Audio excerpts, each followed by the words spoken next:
নমস্কার, আমি লিমা রায়। আপনারা দেখছেন the Bengal time. The Bengal টাইমের পর্দা আরও একবার আপনাদের সকলকে আবারও স্বাগত জানাই। আলিপুরদুয়ার গভীর রাতে গাড়ির ধাক্কায় মৃত এক।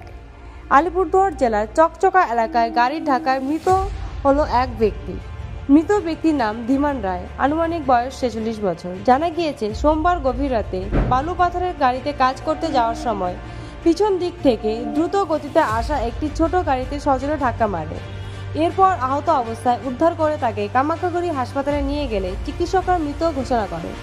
খবর পেয়ে ঘটনাস্থলে পৌঁছায় কামাখ্যাগুড়ি ফাঁড়ির পুলিশ। মঙ্গলবার মৃত দেহটিকে ময়না তদন্তের জন্য আলিপুরদুয়ার জেলা হাসপাতালে পাঠিয়েছে পুলিশ।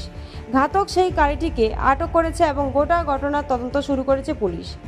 আলিপুরদুয়ার থেকে সরাসরি লিমা রায়ের রিপোর্ট। আপনারা দেখছেন দ্য বেঙ্গল টাইম।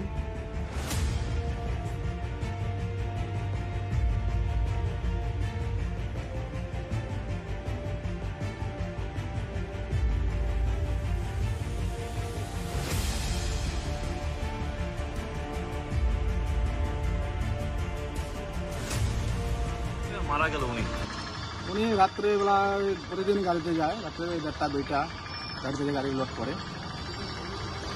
কালকেও গাড়িতে যাওয়ার জন্য উঠছিল, গাড়িতে গিয়ে শুধু বেলচাটা রাখতে রাখতে পিছন দিয়ে একটা গাড়ি এসে মেরে গেছে।